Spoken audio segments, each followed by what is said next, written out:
Eu, Marília, não sou algum vaqueiro que viva de guardar alheio gado, de tosco trato, de expressões grosseiro, dos frios gelos e dos sóis queimado. Tenho o próprio casal e nele assisto.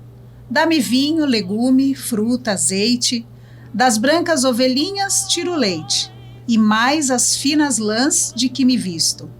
Graças, Marília Bela, graças à minha estrela. Eu vi o meu semblante numa fonte, dos anos ainda não está cortado.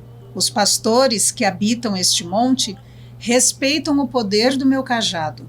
Com tal destreza toco a sanfoninha, que inveja até me tem o próprio Alceste.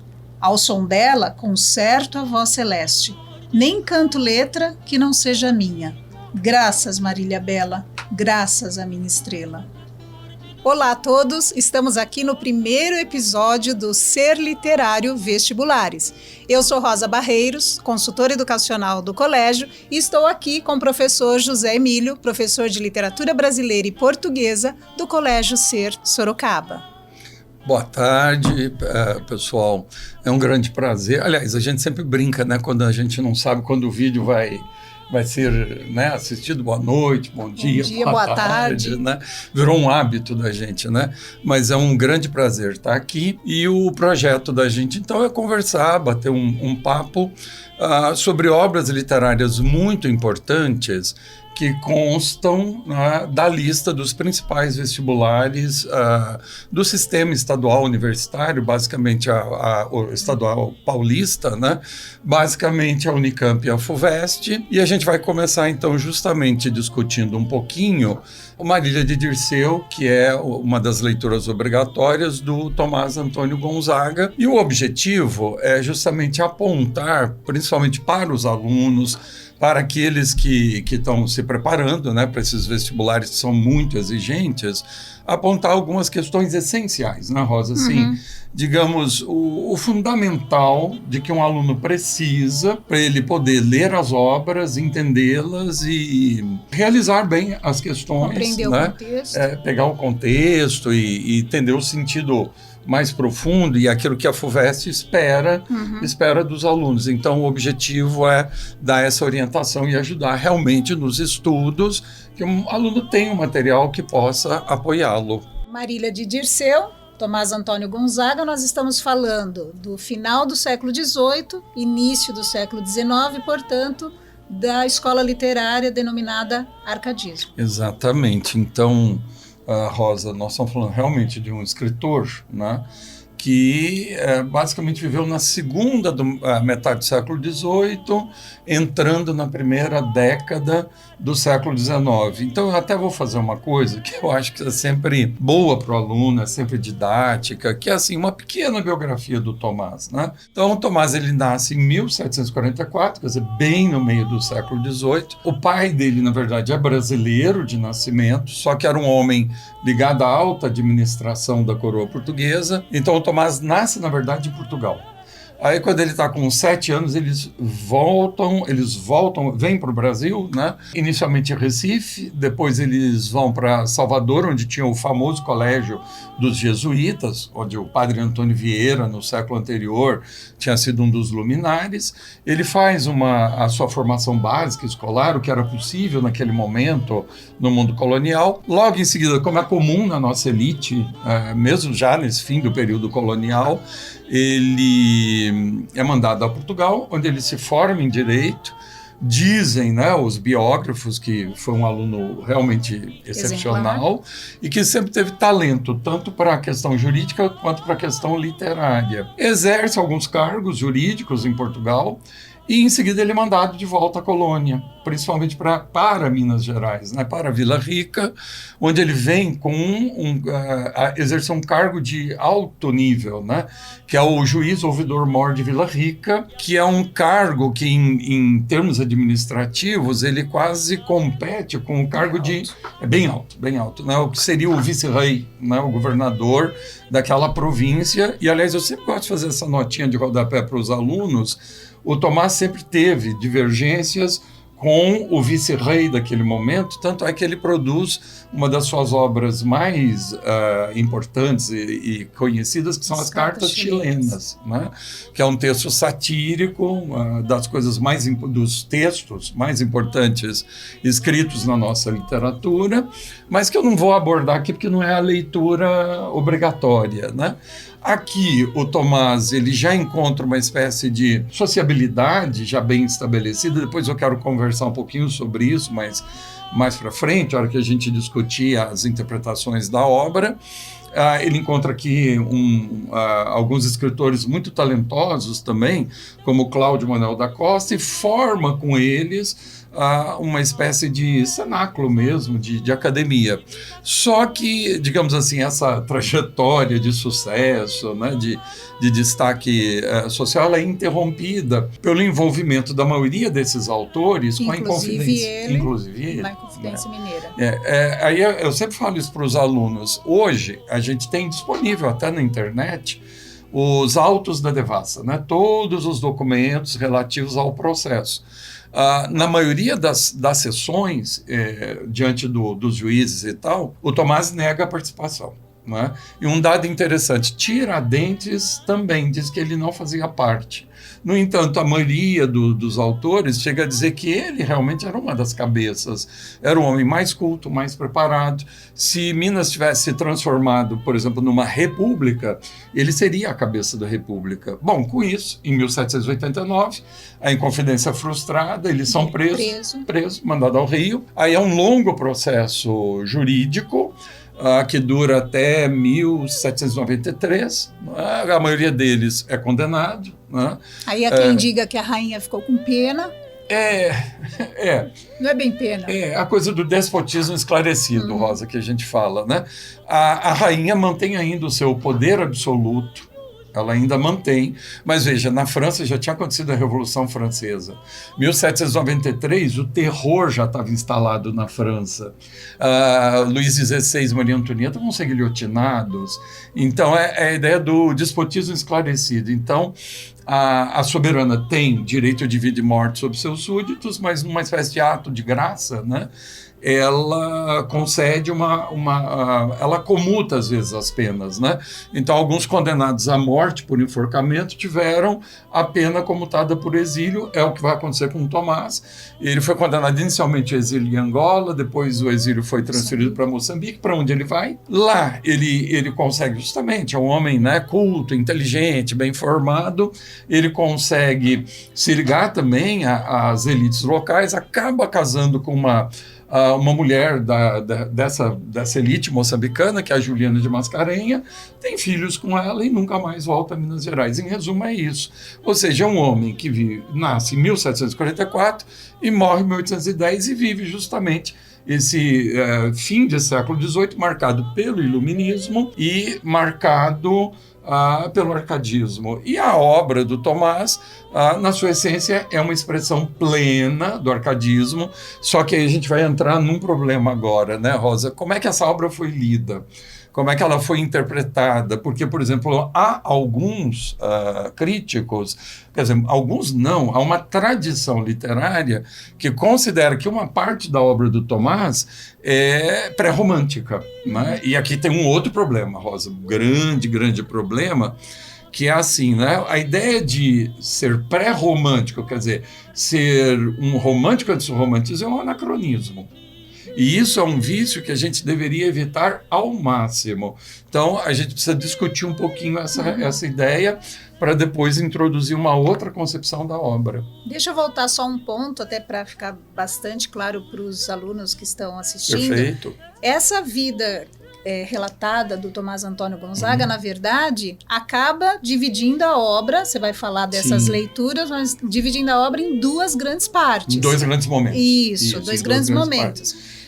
Que eu me lembro que numa conversa que nós tivemos, você metaforizou assim: a primeira parte é a aldeia e a segunda parte é a masmorra. Perfeito. Então, antes da prisão, depois da prisão. Muito bom, é isso mesmo, né? E aí a gente entra de novo nessa leitura da obra que passa pela biografia. Outra coisa, eu na hora de fazer o resuminho assim, da biografia, eu omiti um dado, né? Que é o seguinte, ali mais ou menos naquele momento em que a Inconfidência está para acontecer, o Tomás está beirando seus 45 anos, né? Nasceu em 44, em 89, 45 anos, né? Já era um homem de uma certa idade. Ele estava, nesse momento, noivo de uma moça chamada Maria Doroteia Joaquina de Seixas Brandão. Também figura, né, uma moça que tinha 16 para 17 anos, talvez causasse até alguma estranheza para a gente hoje, né? Essa distância de idade, né? Mas na época muito comum.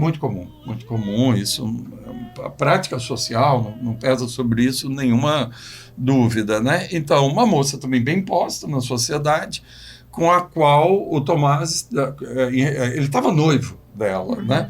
E com a prisão, esse relacionamento também se rompe, né?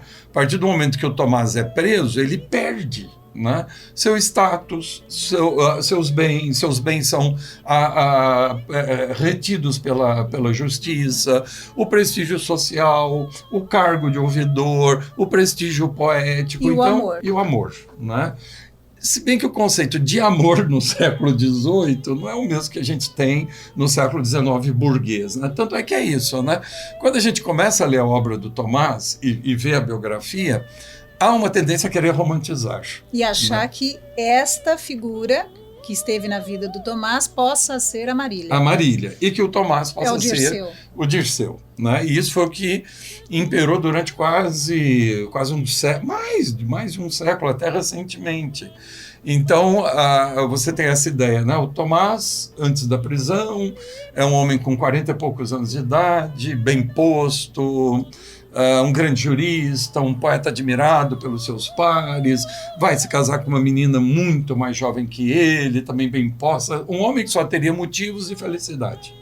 Após a prisão, ele perde todos os cargos, os bens, o prestígio social, é mandado em degredo para Moçambique.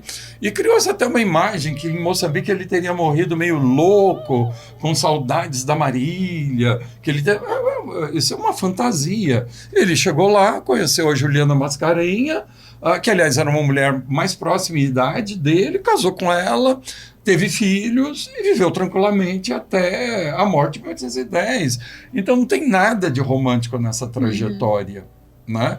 E aí, Rosa, que eu acho que a gente precisa então falar sobre a obra, a questão da obra, que é assim, quando o aluno pegar a Marília de Dirceu para ler, ele vai perceber o seguinte, que o livro hoje ele tem 3 partes. Ele tem 3 partes, mas originalmente ele só tinha 2.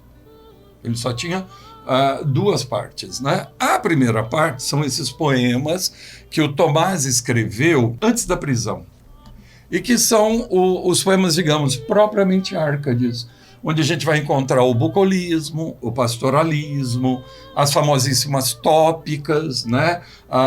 O Carpe Diem, a Aurea Mediocritas, ou Mediocritas, melhor pronunciando, Furge Urbi, Nutilia Truncat, né?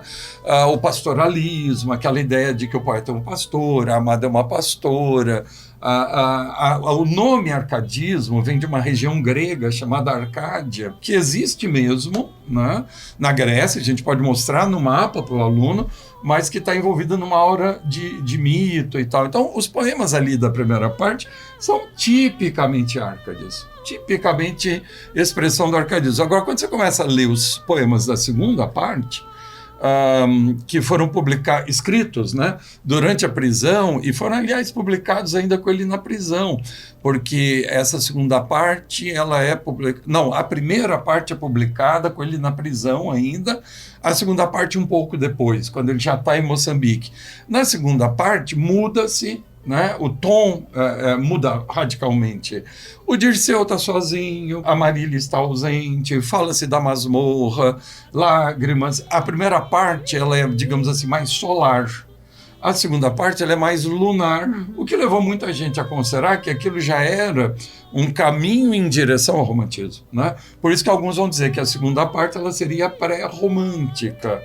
E aí é inevitável. Não, Tomás morreu em 1810. 1822, nossa independência.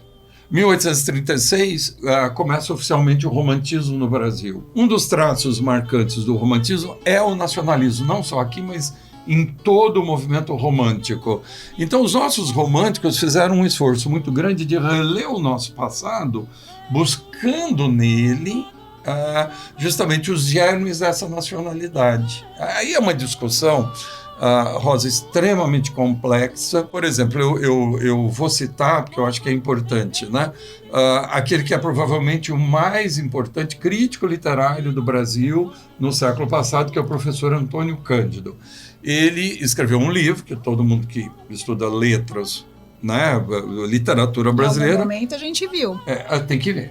Chama Formação da Literatura Brasileira, Momentos Decisivos, Arcadismo e Romantismo. Então, simplificando muito, a tese do professor Antônio Cândido é o seguinte: só começa a ver uma literatura que a gente pode dizer que é nossa, que é brasileira, quando você tem um sistema literário que inclui autor, obra, público. Isso não havia, por exemplo, no século anterior, 17, com o Barroco, nem no 16, com as primeiras manifestações literárias que nós temos aqui, que são basicamente os textos de viagem, começando pela Carta do Caminha. Então, esse é um momento muito importante para o Brasil. Por exemplo, dizer que a Inconfidência Mineira é um movimento nacionalista é um equívoco, mas ela está nessa esteira de crise do Pacto Colonial que leva à independência. Então, os nossos românticos, eles olharam para trás e procuraram encontrar nesses textos do período colonial aquilo que, de alguma forma, já denotava um sentimento da terra, né? É o que a gente chama de tradição empenhada. Era preciso construir um país, né? Aliás, uma coisa que eu explico para os alunos, e eles têm muita dificuldade de entender hoje, acho que todos nós teríamos. Houve um momento na história da cultura ocidental que você ter uma literatura fazia de você um país civilizado. Uhum. Então, construir um país era preciso ter uma literatura, e principalmente um clássico nacional. Você precisa criar um clássico nacional. Então, os românticos, você vê o Alencar, um esforço tremendo, né? Então, claro, os românticos leram o Tomás nessa chave, de achar que o Dirceu é só uma máscara, e a Marília, uma máscara onde, na verdade, se esconde esse drama do Tomás e da Maria Joaquina, né? Então, você lê biograficamente. Deixa eu pegar essa leitura Perfeito. Toda que você fez e contextualizando historicamente e trazer para uma preocupação que eu sei que é nossa, né? Para o aluno que vai prestar o vestibular, que é justamente as leituras que você já havia referido. Sim.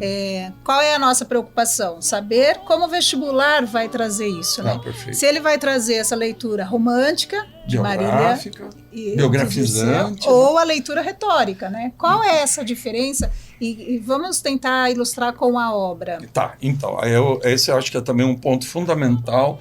Eu acho que esses são os dois pontos, né? Perceber que inicialmente a obra foi submetida a um tipo de leitura e hoje ela é submetida a outro tipo de leitura. Então, de novo, vou contextualizar um pouquinho. Mais ou menos em torno da década de 80 do século passado, 1980, 1990, por uma série de questões que não cabe aqui discutir, os estudos da retórica, os estudos retóricos ganharam muita força no Brasil e no mundo, na Europa um pouquinho antes, né? E as pessoas que estudam retórica vão dizer assim, essa leitura biográfica está equivocada. Né? Por quê? Porque se você pegar as obras produzidas desde a Grécia Clássica até o século XVIII, ou seja, até a crise do absolutismo e o surgimento de uma nova realidade social, que é o mundo moderno, a sociedade burguesa, a chamada modernidade, né? Até o advento do romantismo, você tem uma série de regras, você tem uma série de preceitos que regulam a expressão poética. E os autores sabiam, eles sabiam. Então, por exemplo, a questão dos gêneros literários. Eu quero fazer o elogio de um herói. Eu tenho o gênero épico. Eu quero fazer uma peça de teatro que faça o público rir. Então tem a comédia, mas a comédia não pode ser confundida com a tragédia. Então você tinha uma instituição literária, uma série de regras poético-retóricas que todos conheciam. No caso de Marília de Dirceu, você está falando do eu poético aí? Também do eu lírico, né? Então, e é muito comum, não é novidade. Se você pegar a tradição da poesia amorosa do Ocidente, que vem lá dos gregos, passa pelo Renascimento, pela poesia pastoril do Renascimento, não é incomum você ter uma obra em que o eu lírico, a voz lírica, num primeiro momento, canta a aldeia, canta os amores felizes. Mas como o próprio Deus Cupido é um Deus perigoso e ardiloso, a gente vai ver nos poemas isso, né? Não é incomum também que em seguida venha um poema que contradiga tudo que se disse antes, não é? Em que o eu lírico lamenta a infelicidade amorosa, a dor amorosa. Que são as duas fases da obra. Então, quando você pega o Marília de Dirceu, é evidente. Você tem a primeira parte e a segunda parte. Há uma coincidência biográfica? Sim, a primeira parte foi escrita antes da prisão, a segunda parte depois. Então a gente fica tentado mesmo a fazer uma leitura biográfica. E o que você tem percebido na FUVEST? Como a FUVEST está experimentando isso? Eu tenho certeza a FUVEST vai valorizar a leitura retórica. Isso eu tenho certeza. Entender que essa primeira parte ela está adequada a determinadas normas do discurso poético, literário, amoroso. E a segunda parte também era da convenção literária. Não tem... Agora, isso para nós é muito claro. Há 40 anos atrás não era, né? Agora, eu vou ser bem honesto, né? Qual é o meu medo? Por que então, Rosa, eu fiz questão também de falar da leitura biográfica? Por que a gente faz questão? Porque seria uma questão muito interessante, que a FUVEST poderia fazer, por exemplo, na segunda fase. Né? Pedir para o aluno dissertar sobre isso, essa pergunta que você me fez, né? Sabendo que há uma possibilidade da gente aproximar o texto literário da biografia, né?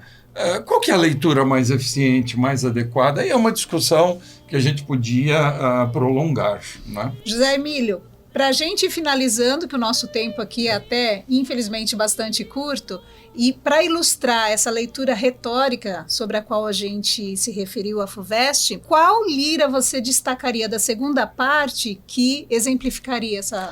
Então, você começou lendo a lira 1 da primeira parte, né? Eu, Marília, não sou algum vaqueiro que viva de guardar ali o gado. Na segunda parte, a lira 15, eu sempre brinco com os alunos, vou ensinar um palavrão, são essas coisas da retórica, né? A lira 15, ela se constitui como uma palinódia. Palinódia, tá vendo? Faz parte das regras da retórica. É um poema em que o autor comenta um poema anterior dele, né? Então é uma relação de auto-intertextualidade. Então a lira 15 começa assim: eu, Marília, não fui. Se você pegar o verbo do primeiro verso da lira 1, ele fala, eu não sou no tempo presente. E aí ele fala, eu não fui. E aí o eu lírico ele começa a declinar tudo que ele teve, né? As ovelhinhas, o casal, o azeite. Ele começa a dizer tudo que ele não tem mais. E basicamente qual é a ideia central dessa lira, que eu sempre recomendo a leitura aos alunos? É justamente o poeta dizendo assim, eu queria ter... né? Para te dar, Marília. Eu não queria ter por ter. Eu queria para te dar, mas não tenho. Então, eu perdi, né? Eu perdi, eu não tenho mais. Então, essa ideia da segunda fase, né? De um pastor que perdeu a sua pastora, a sua posição social, os seus bens. E aí eu queria só fazer um comentário, porque isso é uma velha tradição também, né, dos estudos literários, que alguns críticos diziam assim, que a primeira parte, para o aluno entender essa diferença, devia realmente se chamar Marília de Dirceu. E a segunda parte? Dirceu de Marília. Dirceu de Marília. Porque é sempre esse eu lírico, Dirceu, sofrido, falando dessa pastora que não está mais, dos tempos idos e vividos. Aliás, estou citando Machado, o famoso Idos e Vividos, o soneto. É o próximo. Vamos, né? À leitura? Vamos. Eu, Marília, não fui nenhum vaqueiro. Fui honrado pastor da tua aldeia. Vesti as finas lãs e tinha sempre a minha choça do preciso cheia. Tiraram-me o casal e o manso gado. Nem tenho a que me encoste um só cajado. Para ter, que te dar, é que eu queria, de mor rebanho ainda ser o dono. Prezava o teu semblante, os teus cabelos, ainda muito mais que um grande trono. Agora que te oferte já não vejo, além de um puro amor, de um são desejo. Zé Emílio, palavras finais? Eu só queria fazer um último comentário sobre a estrutura das liras. Acho que os alunos perceberam que sempre ele se dirige a Marília.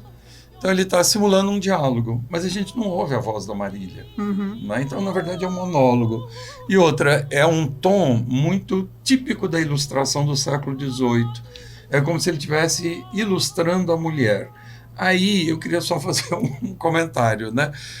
Hoje, talvez, algumas pessoas gostariam de cancelar o Tomás, porque se ele estivesse nas redes sociais. Então, o lugar de fala. Eu não estou criticando as pautas identitárias, mas tentando só mostrar isso, né? O Tomás é um poeta do século XVIII, ele está inscrito nesse E assim sistema. Ele tem que ser lido. Sim, ele tem que ser lido. Muito bom, é isso mesmo. Legal. Isso mesmo. A gente se despede aqui, esperamos ter contribuído para os seus estudos, para os vestibulares. Até a próxima. Obrigada. Não